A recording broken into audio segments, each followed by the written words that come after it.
Hello student, मैं engineer Rajprakash Pandey आपका surprise online learning centre पर स्वागत करता हूं। आज आपको फिजिक्स 11th में मोशन इन स्ट्रेट लाइन सरल रेखा में गति आपको हम पढ़ाएंगे, जिसमें इसके बेसिक कॉन्सेप्ट को सबसे पहले हम आपको बताएंगे कि इसके बेसिक कॉन्सेप्ट क्या क्या हैं, इसमें आपको क्या क्या रिक्वायरमेंट पड़ेगी और न्यूमेरिकल सॉल्व करने में। सबसे पहले आपको इसमें यह देखना है कि दूरी की बात की जाती है, विस्थापन की बात की जाती है। अगर दूरी और विस्थापन में डिफरेंस आप जान लेते हैं तो न्यूमेरिकल सॉल्व करने में आपको आसानी होगी। तो हम आते हैं, सबसे पहले हम डिस्टेंस के बारे में। अगर कोई भी गतिमान वस्तु अगर एक सरल रेखा में गति कर रही है तो उसके द्वारा पथ की जो लंबाई तय की जाती है वो दूरी को शो करती है। उसके द्वारा, गतिमान वस्तु के द्वारा पथ की लंबाई, जितनी वो पथ की लंबाई को कवर करता है उसकी दूरी कहलाती है। इसका मतलब क्या है कि जैसे कोई भी वस्तु है वो पॉइंट O से A पॉइंट पर गया और पॉइंट A से B पॉइंट पर वापस आया, तो इसका मतलब यहां पे देखेंगे आप, दूरी की हम बात कर रहे हैं, डिस्टेंस की बात की जा रही है यहां पे। डिस्टेंस की हम बात कर रहे हैं। सपोज दैट कोई गतिमान वस्तु है O से A पॉइंट पर आया, तो उसकी डिस्टेंस सपोज दैट यहां पे OA, पथ का जो डिस्टेंस है OA है। फिर वो इस A पॉइंट से B पॉइंट पर मूव किया इस डायरेक्शन में, देन ये जो डिस्टेंस है A टू B, ये पाथ की लंबाई। तो टोटल इसमें टोटल डिस्टेंस अगर आपसे पूछा जाए टोटल डिस्टेंस कितना हुआ, तो टोटल डिस्टेंस हो जाएगा OA प्लस AB। वस्तु द्वारा टोटल तय की गई दूरी कितनी हो जाएगी, OA plus AB। Suppose that, और अगर कोई वस्तु जैसे O से A पॉइंट पर आया और A से B तक वापस आया, तो इसमें क्या कहते हैं, डिस्प्लेसमेंट। इसका डिस्प्लेसमेंट कितना होगा? डिस्प्लेसमेंट मतलब होता है विस्थापन, जो आप पिछली प्रीवियस क्लास में पढ़ चुके हैं। डिस्प्लेसमेंट, इसमें डिस्प्लेसमेंट में क्या है कि ये जो होता है विस्थापन, पहली बात तो विस्थापन एक सदिश राशि है, दूरी एक अदिश राशि है। हम इसको किस तरीके से हम इसको डिफरेंस बता सकते हैं? पहली बात तो इसकी यूनिट अलग अलग है, यूनिट सेम है। डिस्टेंस और डिस्प्लेसमेंट की यूनिट सेम होती है। इसको मीटर और सेंटीमीटर या किसी में भी मेजर कर सकते हैं, बट इसके जो राशियां हैं, एक सदिश राशि है, एक अदिश राशि है। ये जो है विस्थापन एक सदिश राशि है, क्योंकि सदिश राशियां वे राशियां होती हैं जो दिशा और परिमाण दोनों पर डिपेंड करती हैं। और डिस्टेंस एक अदिश राशि है। अदिश राशियां वो होती हैं जिनके परिमाण तो निश्चित होते हैं लेकिन दिशा निश्चित नहीं होती है, इसलिए डिस्टेंस को हम अदिश राशि बोलते हैं। तो अगर इसमें हम इस फिगर में अगर हम डिस्प्लेसमेंट को शो करें तो यहाँ पे OA माइनस AB आ जाएगा। क्यों? क्योंकि इसका डायरेक्शन यहाँ से A टू B आ रहा है, यहाँ O से A था डायरेक्शन, ये इस टाइप से। तो यहाँ पे हम OA टू AB शो कर देंगे। मतलब इसका मतलब ये है कि इसमें डिफरेंस आ जाएगा, क्योंकि जब वो वापस लौटेगा तो माइनस, इसलिए ये सदिश राशियां होती हैं क्योंकि दिशा और परिमाण इसके दोनों होते हैं। ठीक है ना। अब हम बात करते हैं वेग की। वेग और चाल में अभी इसमें कुछ समानताएं हैं, जैसे डिस्टेंस और डिस्प्लेसमेंट में कुछ समानताएं हैं जो बेसिक आप लोगों को पता होगा, नॉलेज होगा। जो डिस्टेंस है, डिस्टेंस, पहली बात इसकी यूनिट डिस्प्लेसमेंट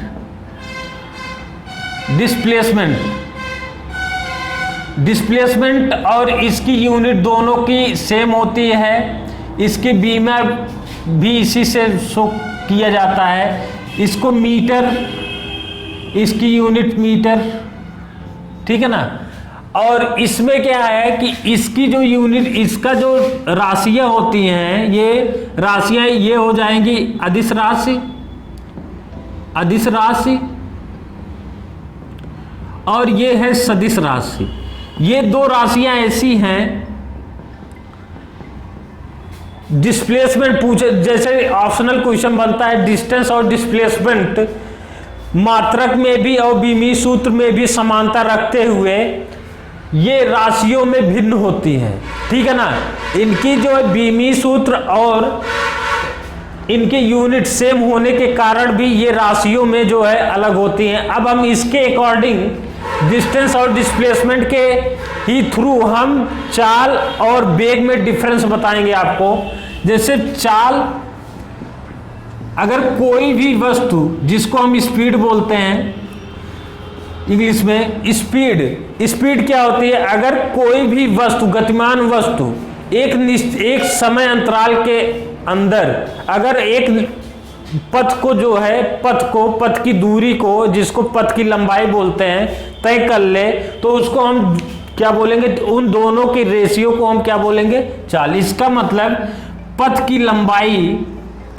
लंबाई, गतिमान वस्तु द्वारा जो पथ की लंबाई तय की जाएगी और समय के अंदर, समय के साथ, और पथ की लंबाई और समय का जो रेशियो होता है वो गतिमान वस्तु की चाल कहलाती है। अब ये पथ की लंबाई अगर सपोज दैट पथ की लंबाई अगर पॉजिटिव है, पथ की लंबाई अगर दूरी से हम शो करते हैं, और पथ की लंबाई विस्थापन से भी शो कर सकते हैं। इसका मतलब पथ की लंबाई जो है, अगर इसके मैग्नीट्यूड है, अगर वो दिशा को नहीं, अगर इसका मतलब दूरी को, अगर पथ की लंबाई को हम दूरी कहते हैं, तो ये हो जाएगा दूरी बटा समय। जो दूरी बटा समय जो होगा वो आपका चाल को शो करेगा, स्पीड को शो करेगा। इसका मतलब दूरी जो होती है वो पॉजिटिव हो सकती है, पॉजिटिव होती है, जीरो होती है, लेकिन निगेटिव नहीं होती। यहां पर भी आप डिस्टेंस, जो हमने बात की डिस्टेंस जो होगा वो जीरो होगा, प्लस होगा, लेकिन माइनस नहीं होता है, क्योंकि ये अदिश राशि होती है। इसलिए चाल भी अपनी क्या है, एक अदिश राशि है। हम ये देखिए, अभी हम आपको बताते हैं कि आपके जो क्वेश्चन में कभी कभी दूरी और विस्थापन दो शब्द अक्सर पूछे जाते हैं, आप उसमें कंफ्यूज हो जाते हैं। बट इस बेसिक कॉन्सेप्ट है, इसको आप ध्यान में रखिए। चाल जो होता है वो पथ की लंबाई दोनों हो सकती है। अब उसमें एक दूरी हो सकती है, एक आपको विस्थापन हो सकता है। अब इसमें लंबाई की जो बात की जा रही है, अगर वो दूरी को शो कर रहा है तो एक ही मतलब उस डायरेक्शन पर डिपेंड नहीं करेगा। इसके परिमाण, इसके मान हो सकते हैं, लेकिन डायरेक्शन पर डिपेंड नहीं करेगा। समय एक अदिश राशि है, दूरी एक अदिश राशि है। इसका मतलब दूरी भी अदिश राशि है, समय भी अदिश राशि है। दूरी जो है पॉजिटिव हो सकती है, जीरो हो सकता है। इसका मतलब चाल भी हमारा क्या है, अदिश राशि को शो करेगा। चाल हमेशा अदिश राशि को शो करेगा। इस कंडीशन में इसका मतलब एक अदिश और एक दो अदिशों का जो रेशियो होता है, चाल जो है एक अदिश राशि को रिजल्ट आता है, एक अदिश राशि जो है क्रिएट होती है। एक अदिश राशि, एक अदिश, दो अदिश राशियों का जो रेशियो क्या होगा वो चाल होगी। ये भी क्वेश्चन पूछा जा सकता है कि दो अदिश राशियों का अनुपात क्या होगा, वो चाल कहलाएगी। अब यहाँ पर जैसे अब हम यहाँ पे विस्थापन को लेके हम चर्चाएं करना चाहते हैं आपसे, अभी हम क्वेश्चन भी लेके आएंगे। यहाँ पे हम वेग की बात करते हैं, वेग जिसको आप लोग वेलोसिटी बोलते हैं, वेलोसिटी। अब वेलोसिटी क्या है, वेलोसिटी एक सदिश राशि है, चाल एक अदिश राशि है, वेलोसिटी एक सदिश राशि है। अब इसमें वेलोसिटी मतलब वेग जो है अगर सदिश राशि है तो इसका मतलब विस्थापन किसी गतिमान वस्तु द्वारा समय के साथ जितना विस्थापित होता है, समय के साथ जितना वो विस्थापित होगा वो क्या कहलाता है, विस्थापन और समय का रेशियो वेग कहलाता है। अब यहां पर हम चर्चाएं करेंगे, विस्थापन जो होगा वो पॉजिटिव भी होता है और निगेटिव भी होता है, और जीरो भी होता है, बट ये जो दूरी है ये पॉजिटिव होता है और जीरो होता है। तो इस कंडीशन में देखिए, अगर हम पॉजिटिव विस्थापन पाते हैं, अगर गतिमान वस्तु में अगर हम पॉजिटिव विस्थापन पाते हैं तो उसको दूरी का संकेत दे सकते हैं, जीरो पाते हैं तो दूरी का संकेत दे सकते हैं, बट अगर निगेटिव पाते हैं तो हम दूरी का संकेत नहीं देंगे। अगर परिमाण अगर हमारा निगेटिव में आ रहा है तो सदैव विस्थापन होगा, और अगर हमारा जो है दूरी अगर पॉजिटिव या विस्थापन पॉजिटिव में आ रहा है, सपोज दैट विस्थापन पॉजिटिव में या जीरो में आ रहा है, तो हम दूरी का संकेत या परिमाण हम बता सकते हैं। तो इस कंडीशन में हमको दो चीजें प्राप्त हुई, एक तो चाल और वेग। इसका मतलब क्या है कि चाल जो है, चाल की यूनिट सेम है और वेग की भी यूनिट सेम है, चाल की बीमी सूत्र सेम है, वेग की बीमी सूत्र सेम है, दोनों की एक दूसरे के साथ कंपेयर कराएं तो दोनों की बीमी सूत्र भी सेम होती है, LT-1 लिखते हैं आप लोग। बीमा का सूत्र पिछली क्लास में आप लोगों ने पढ़ा है। इसकी यूनिट भी आप क्या लिखते हैं, मीटर पर सेकेंड या किलोमीटर पर आवर्स लिखते हैं, ठीक है ना, किलोमीटर पर आवर्स लिखते हैं। आपको एक चीज और बता दें, कभी भी इसी में छोटी सी चीज है, 1 किलोमीटर पर आवर्स को अगर आपको मीटर पर सेकंड में चेंज करना है तो आपको 5/18 का मल्टीप्लाई करना पड़ता है, जो वैल्यू आपकी है। अगर आप किलोमीटर को मीटर पर सेकंड में चेंज करते हैं, अगर आपको 1 मीटर पर सेकंड को किलोमीटर पर आवर्स में चेंज करना है तो आपको 18/5 का मल्टीप्लाई करना पड़ता है। ये छोटी चीजें हैं बट न्यूमेरिकल में बहुत ही यूजफुल हैं, ठीक है ना। अब हम इस पे हम चर्चाएं कर रहे थे, लेकिन इसमें अगर राशियों की बात करें तो चाल और वेग दोनों क्या है, अलग अलग राशियां हैं। चाल हमारी अदिश राशि है, वेग हमारी सदिश राशि है। अब हम आगे कुछ चीजें जो है, कुछ क्वेश्चंस लेके आते हैं, विस्थापन और दूरी के बीच जो रिलेशन है, चाल और वेग के बीच जो रिलेशन है, इनको लेके आपकी बुक में एक क्वेश्चन दिया गया है, जो आप इसमें एक्सरसाइज, इसमें एग्जाम्पल्स देख सकते हैं। एग्जाम्पल नंबर है, जैसे अभी हम इस पे कुछ चीजें जो है हम और डिस्कशन कर सकते हैं। चाल की बात हम कर सकते हैं, चाल में जैसे औसत वेग भी हम बात कर सकते हैं, औसत वेग क्या होगा। तो औसत वेग की हम पहले चर्चाएं करेंगे, फिर उसके बाद हम एग्जाम्पल पे आते हैं। अब इसमें क्या है कि औसत वेग और औसत चाल, औसत वेग और औसत चाल। अब यहां पे हम कंडीशन बताते हैं आपको। औसत वेग क्या है,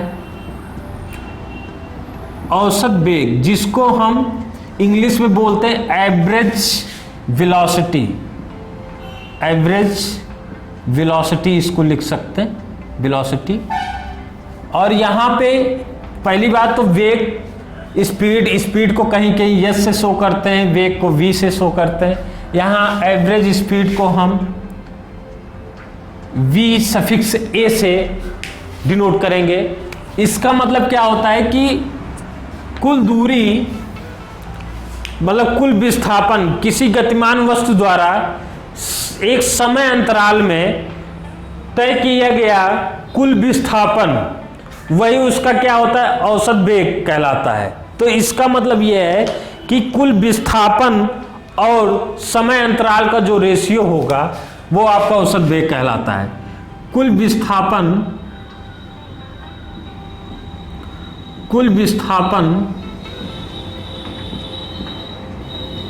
बटे समय अंतराल।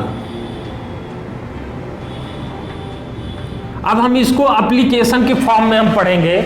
एप्लीकेशन कैसे, सपोज दैट कोई गतिमान वस्तु है जिसके हम यहां पे डिनोट क्या करेंगे, जो विस्थापन है हम उसको x से डिनोट करना चाहते हैं, या हम d से डिस्प्लेसमेंट के d अक्षर से एक्सप्लेन करना चाहते हैं, और समय अंतराल को स्मॉल t से डिनोट करना चाहते हैं। तो आइए हम लोग देखते हैं। जैसे यहां पर हम एक ग्राफ शो करना चाहते हैं, जैसे देखिए ये हो गया डिस्टेंस या डिस्प्लेसमेंट। y अक्ष पर हम हमेशा जो है डिस्प्लेसमेंट को शो करेंगे, x अक्ष पर सदैव हम समय को डिनोट करेंगे। अगर सपोज दैट कोई भी वस्तु यहाँ पे, अगर कोई भी वस्तु उस, अब यहाँ पे हम ये बात करना चाहते हैं, आपको हम बताना ये चाहते हैं कि जैसे कोई वस्तु, 2 पॉइंट आप ले लीजिए, एक वस्तु यहाँ पे 0,0 इनिशियल पॉइंट पर एक पॉइंट ए है, गतिमान है, वो पॉइंट ए पर पहुंची है और उसने डिस्टेंस कितना शो किया है, x1, और यहाँ पर आने में उसको t1 समय में उसने x1 डिस्टेंस जो है तय किया है। तो अब इसमें क्या है कि t1 नेक्स्ट जो है x2, ये यहां से मूल बिंदु से ये टोटल कितना x2 तय किया है, यहां तक x2 डिस्टेंस, और ये मूल बिंदु से ये पूरा जो है t1 समय लगा है, नेक्स्ट मूल बिंदु से मतलब प्रारंभिक बिंदु से उसको t2 समय लगा है। तो इसका मतलब पॉइंट ए टू बी, अगर आपसे पूछा जाए कि पॉइंट, यहां पे आप ध्यान दीजिए, प्रारंभिक बिंदु से उसको ए पॉइंट तक आने में यहां तक उसको कितना समय लगा, t1, और जस्ट इसके जो डिस्प्लेसमेंट है या दूरी, हम सपोज दैट पॉजिटिव डिस्टेंस पे ले रहे हैं तो हम इसको दूरी भी बोल सकते हैं, क्योंकि हम पॉजिटिव डायरेक्शन में ले रहे हैं। मैंने अभी इसी बात पे दूरी और विस्थापन के बारे में बताया था। अब यहाँ प्रारंभिक बिंदु से हम पॉइंट ए पर डिस्टेंस कितना ले रहे हैं, x1 ले रहे हैं, वो भी प्लस x1। तो नेक्स्ट प्रारंभिक बिंदु से कितना है, x2 है। अगर आपसे पूछा जाए कि पॉइंट ए टू बी जाने में, पॉइंट ए से बी तक जाने में उसको कितना दूरी तय करनी पड़ी, तो इसके लिए आप क्या करेंगे, ये डिस्टेंस आप निकालेंगे t2 माइनस t1, ये हो गया समय अंतराल, ये हो गया टाइम डिफरेंस जिसको आप बोलते हैं, टाइम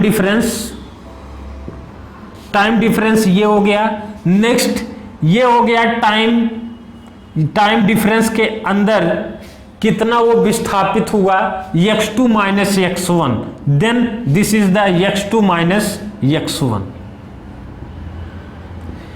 ये इतना विस्थापित हुआ या इतना दूरी तय किया, तो इनकी जो एवरेज स्पीड हम निकालते हैं, इस बेसिस पे हम निकाल सकते हैं। जैसे x2 माइनस x1, आप x से यहां से प्रारंभिक बिंदु से x1 पॉइंट पर आए, फिर आप यहां से t2 समय में यहां पर आए, तो इनका जो डिफरेंस आएगा, दूरी का जो डिफरेंस आएगा, कुल इन्होंने कितना, इतने समय में कितना विस्थापित हुआ, x2 minus x1 divided by t2 minus t1। यहां पे इतने समय अंतराल पे इतना आप विस्थापित हुए, ठीक है ना, ये एवरेज स्पीड हो गया, कुल विस्थापन बटे कुल समय अंतराल, इतने आप विस्थापित करें। अभी इसी से रिलेटेड कुछ चीजें जो है आपको आगे पढ़ना है। अब यहां पर आपको सबसे पहले विस्थापन के डायरेक्शन के थ्रू जो क्वेश्चंस आपको दिए जाएंगे, वो हम आते हैं क्वेश्चन पर डायरेक्ट हम चर्चाएं करेंगे। उसी के साथ और भी जो प्रॉब्लम इसमें आपको समझने में आ रही वो सारे क्लियर हो जाएंगे। आपके क्वेश्चंस हैं, देखिए क्वेश्चन है एग्जाम्पल का, यहां पर क्वेश्चन आपका दे रहा है कि कोई कार एक सरल रेखा, क्वेश्चन क्या है 3.1 है उदाहरण नंबर, इसमें कोई कार एक सरल रेखा, मान लीजिए मतलब चित्र में दिया गया है, अभी हम फिगर बना देते हैं, यहाँ पे O2Q, यहाँ पे फिगर आप लोग देखिए, यहाँ पे एक स्ट्रेट लाइन आप बनाएंगे, यहाँ पर एक straight line, this is the origin point, initial point, and दूसरा एक पॉइंट है Q एंड नेक्स्ट पॉइंट है P। अब यहां पर दिया गया है, इनके सारे डिस्टेंस दिए गए हैं, ये 36 है, 36 ये दूरी दे दी गई है मीटर में, 360 मीटर मैक्सिमम दूरी है। कोई गतिमान वस्तु है, सरल रेखा में गति कर रही है, मैक्सिमम उसका दूरी कितना है 360 मीटर, और यहाँ पे Q तक इसका 240 है, इसके बीच में इनका जो डिफरेंस है वो 280 मीटर का, मतलब 40-40 मीटर का है, तो यहां पे हो जाएगा 320 मीटर। ये देखिए 280, मतलब 40-40 का डिफरेंस है। तो इस बीच ऐसे कितने हैं इसमें, यहां पे आप देखिए, यहां पे 200, यहां से आपका शुरू होगा, यहां पे 40, यहां पे 80, यहां पे 120, फिर ऐसे ही 160, फिर यहां 200। ठीक है ना, इस टाइप से बना हुआ है। क्वेश्चन में ये फिगर आपको दिखाया गया है। इसमें 40-40 का डिफरेंस है, मतलब 40 मीटर का डिफरेंस चल रहा है। ये दूरी है मीटर में, ठीक है ना। अब इसमें वो भी पॉजिटिव डायरेक्शन में है, आप लोग इसको पॉजिटिव एक्स डायरेक्शन में आप शो किया गया है। अब क्वेश्चन क्या कर रहा है कि कोई कार एक सरल रेखा में पॉजिटिव एक्स डायरेक्शन में इस तरीके से गतिमान है, ठीक है ना। अब कार ओ से चलकर, यहां से चलकर, ओ पॉइंट से चलकर 18 सेकेंड में पी तक पहुंच जाता है। यहां तक उसको पहुंचने में कितना समय लगता है, 18 सेकेंड। मतलब अगर कोई कार ओ पॉइंट से चल रही है और पी पॉइंट तक वो 18 सेकेंड में पहुंच जाता है। फिर उसके बाद क्वेश्चन में क्या कर रहा है कि फिर 6 सेकेंड में स्थित क्यू पर वापस आ जाता है। फिर 6 सेकेंड में वो इस स्थिति में, मतलब क्यू तक आने में उसको 6 सेकेंड लगते हैं, ठीक है ना, 6 सेकेंड लगते हैं। अब यहां पे आपको बताना है, पहला इसमें पूछ रहा है कि कार के औसत वेग और औसत चाल की गणना कीजिए। कार के औसत वेग, एवरेज स्पीड फर्स्ट पॉइंट है, औसत चाल और सेकेंड पॉइंट है औसत वेग। औसत वेग जिसको आप एवरेज वेलोसिटी और एवरेज स्पीड बोल सकते हैं, की गणना करनी है जब वह ओ से पी तक, मतलब कंडीशन दिया हुआ है, जब वह कार ओ से पी तक जाता है, जब कार ओ से पी तक जाता है तब औसत चाल कितनी होगी और औसत वेग कितनी होगी। दूसरी कंडीशन क्या दिया है, जब वह ओ से पी तक जाकर पुनः क्यू तक वापस आ जाता है, मतलब ओ से पी तक जाता है और पी से क्यू तक पुनः वापस आ जाता है। तो इन दोनों कंडीशन में आपको औसत चाल और औसत वेग की गणना करनी है। अब हम लोग जो है औसत वेग और औसत चाल की गणना करते हैं। जैसे अब आइए सॉल्यूशन पे। औसत चाल क्या है, यहां पर औसत चाल की हमने बात की, average speed is equal to चली गई कुल दूरी बटा कुल दूरी तय करने में लगा समय, यही हमारा क्या होता है, औसत चाल होता है। तो कुल दूरी कितनी चली गई है, 360, और टोटल समय कितना लगा है, 18। तो कितना हो जाएगा, 18 दूनी 36, तो 20 मीटर पर सेकेंड। स्पीड क्या होगी कार की, 20 मीटर पर सेकेंड, ये प्लस 20 मीटर पर सेकेंड, ये औसत चाल की अगर हम बात करें 20 मीटर पर सेकेंड। अब हम औसत वेग की बात कर लेते हैं। यहाँ पे औसत वेग की बात हम करते हैं। अब औसत वेग और कंडीशन क्या दिया हुआ है, पहली कंडीशन की बात कर रहे हैं, जब ओ से पी तक वो 18 सेकंड में पहुंचता है तब उसका औसत चाल इतनी होगी। और औसत वेग कितना होगा, औसत वेग आपका, तो इसमें भी औसत वेग इक्वल टू, यहां पे लिखेंगे औसत वेग इक्वल टू तय किया गया टोटल डिस्टेंस, और टोटल डिस्टेंस तय करने में लगा समय। तो यहां पे हम लिखेंगे 360 डिवाइडेड बाई 18 सेकेंड, क्योंकि 18 सेकेंड ही लग रहा है। तो यहां पे औसत वेग भी कितना आ जाएगा, 20 मीटर पर सेकेंड, तो भी प्लस में आएगा। इसका मतलब 20 मीटर पर सेकेंड चाल होगी और 20 मीटर पर सेकेंड औसत वेग होगा। तो क्योंकि जो इसका विस्थापन था वो प्लस में था, पथ की जो लंबाई थी वो प्लस एक्स डायरेक्शन में लिया गया था, इसलिए ये प्लस में आया। अब हम उसकी बात करते हैं। जैसे दूसरी कंडीशन क्या थी कि जब कार ओ से पी तक जाए और पी से क्यू पोजीशन पे आने के लिए उसको 6 सेकंड लगता है। तो ऐसी कंडीशन में हम क्या करेंगे, हमको टोटल दोनों कंडीशन में हमको औसत चाल और औसत वेग निकालनी। अब यहाँ पे आपको पूरा क्लियर हो जाएगा थ्योरी का, जितना भी आप लोगों को कॉन्सेप्ट दिया गया था। अब यहाँ पे औसत चाल, average speed, suppose that average speed यहाँ पे कितना हो जाएगा, अभी यहाँ ओ से इसके द्वारा तय किए गया दूरी कितनी हो जाएगी, 360 यहां तक आई, तो यहां पे टोटल डिस्टेंस 360 प्लस, यहां ध्यान दीजिएगा 40-40 का डिफरेंस है, तो 1 2 3 मतलब इसको 40 पीछे आना पड़ा, 40-40-40 मतलब इसको और क्यू तक आने में कितनी दूरी तय करनी पड़ी, तो 40-40 आप कितना है 120 मीटर, और क्योंकि दूरी है, दूरी जो है निगेटिव, अगर ये सपोज दैट यहाँ प्लस एक्स से निगेटिव डायरेक्शन में आ रहा है निगेटिव, तो यहाँ पे तो दूरी लिया जाएगा ना, क्योंकि औसत चाल है कुल दूरी बटा कुल समय। अब यहाँ पे 18 सेकंड लगा और क्यू तक आने में उसको कितना सेकंड लगा 6, तो यहाँ पे 18 प्लस 6 लिखेंगे, तो यहाँ पे टोटल कितना हो जाएगा 0 8 एंड 4 डिवाइडेड बाई 24, तो यहाँ पे आप कैंसिल करेंगे तो 24 मीटर पर सेकंड ये आ जाएगा आपका औसत चाल। औसत चाल कितना आ गया 18 और ये 24, हाँ ठीक है ना, औसत चाल आपका आ गया मीटर पर सेकंड, ये आपका जो है क्लियर।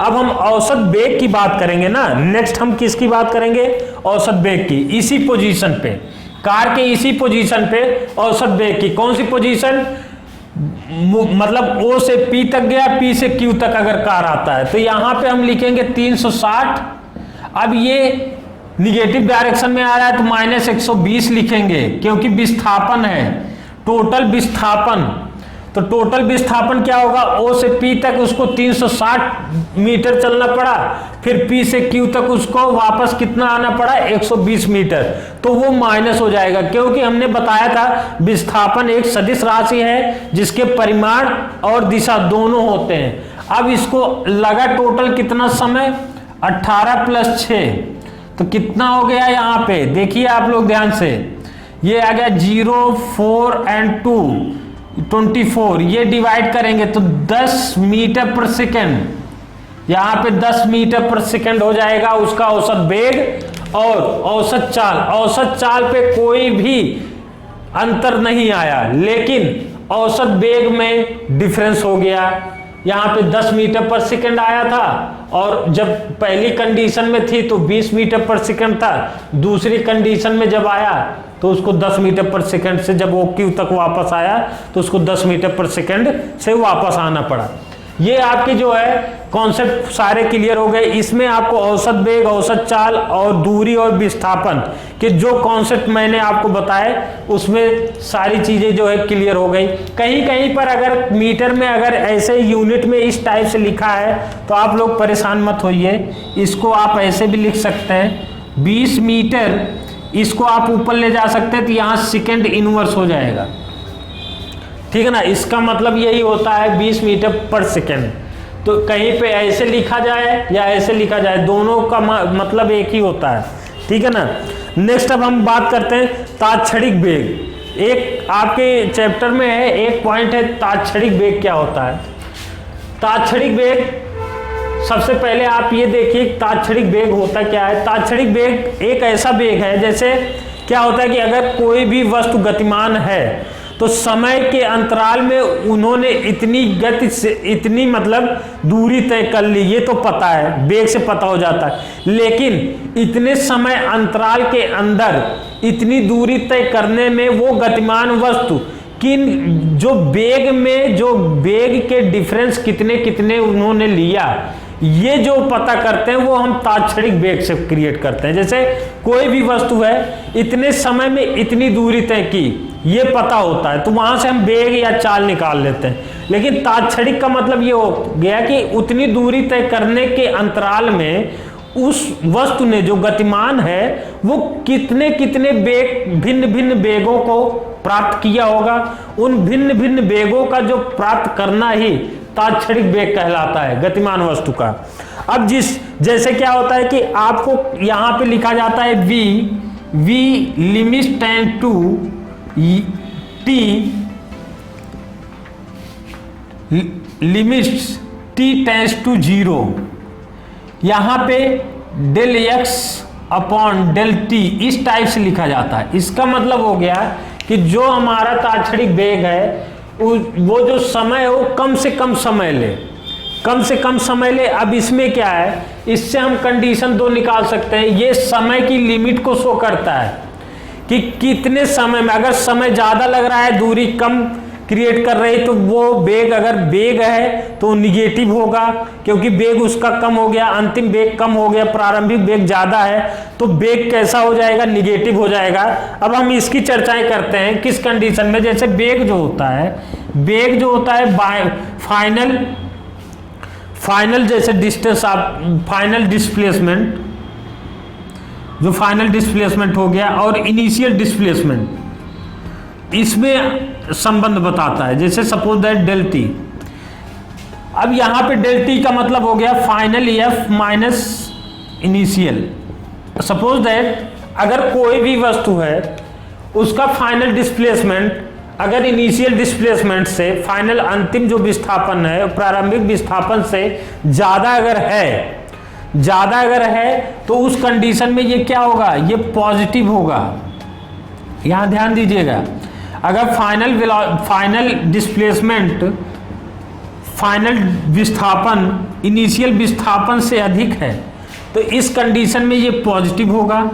जब ये पॉजिटिव होगा तो आपका जो वेग होगा वो क्या होगा, वेग भी कैसा होगा, वो पॉजिटिव होगा।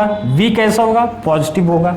सपोज दैट अगर x सफिक्स f, जिसको हम फाइनल डिस्प्लेसमेंट बोल रहे हैं, तो यहाँ पे x suffix f is less than initial जो विस्थापन है, मतलब प्रारंभिक जो विस्थापन है उससे कम है, तो ऐसी कंडीशन में v जो है निगेटिव आपको प्राप्त होगा।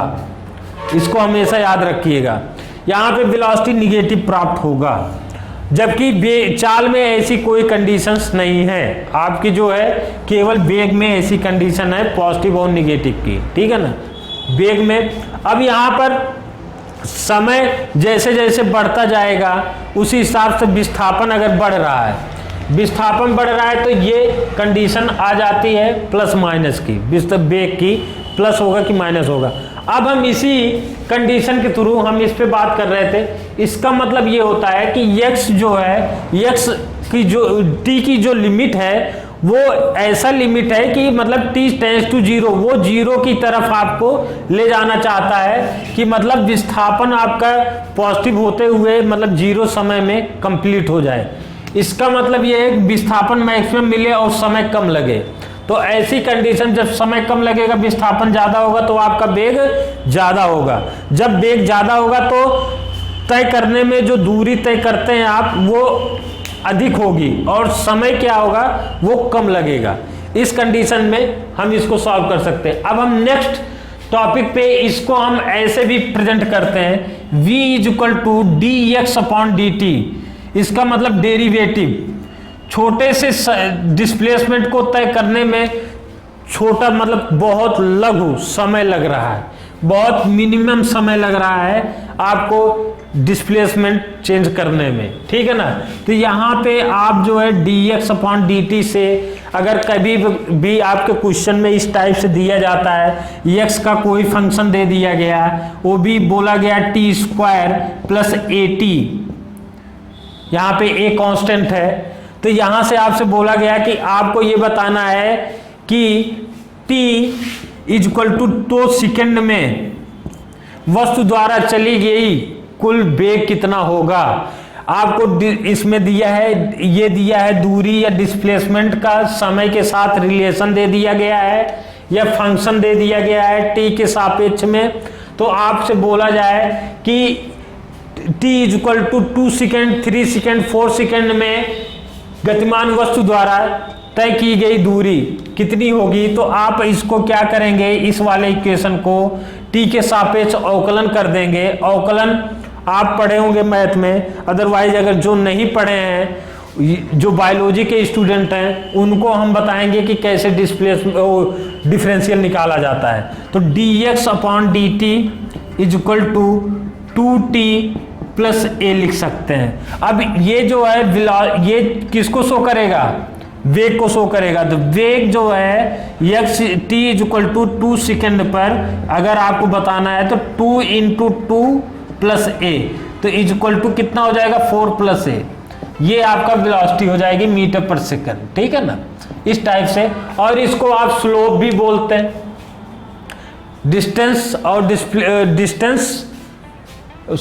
डिस्टेंस या डिस्प्लेसमेंट और समय के अंतराल जो आपको ग्राफ खींचा जाता है तो वहाँ वेलोसिटी का जो स्लोप बनता है, वो जो स्लोप बनता है वो वेलोसिटी को प्रेजेंट करता है, ठीक है ना। आगे हम आपको नेक्स्ट क्लास में एक्सीलरेशन के बारे में बताएंगे, जिसमें रिटार्डेशन एक्सीलरेशन होता है, जिसको मंदक त्वरण बोलते हैं। आपको उनके बारे में, इसी से रिलेटेड सारी चीजें एक दूसरे से रिलेटेड होते हैं फिजिक्स में। तो आप सारे कॉन्सेप्ट को आप एक बार जो है नोट्स बनाइए और उसको जो है अच्छे से पढ़िए। नेक्स्ट क्लास में मिलते हैं। ओके।